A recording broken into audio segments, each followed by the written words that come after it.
ధ్యానం చేయడం మూలంగా మనలో జ్ఞానం పెరుగుతుందని, జ్ఞానం పెరగడం మూలంగా కర్మలు దగ్ధమవుతాయని భీమవరం వాస్తవ్యులు బ్రహ్మర్షి తటవర్తి వీర రాఘవరావు బోధించారు. గోదావరికని ఆర్యవైశ్య భవన్లో బుధవారం ఉచిత ధ్యాన ఆత్మజ్ఞాన శిక్షణ శిబిరం నిర్వహించారు.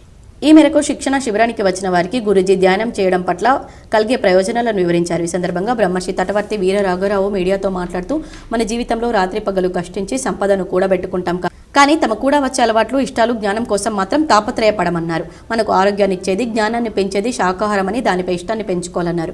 మనమంతా ధ్యానాన్ని అలవాటు చేసుకోవాలని, పుస్తకాలను చదవడం అలవాటు చేసుకోవాలని, మంచి సందేశాలు వినడం అలవాటు చేసుకోవాలని సూచించారు.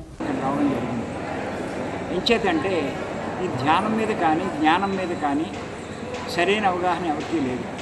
కానీ ఈ రెండూ చేయడం వల్ల ఎటువంటి వాడైనా ఎన్నో రకాల లాభాలు పొందగలుగుతారు.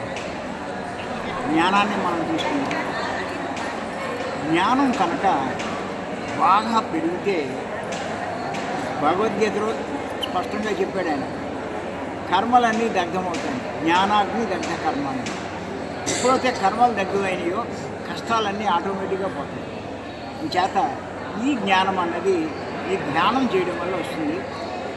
దాంతోపాటు పుస్తకాలు చదవడం, ఈ జ్ఞానులతో సాంగత్యం చేయడం, ఈ పనులన్నీ చేయాలి.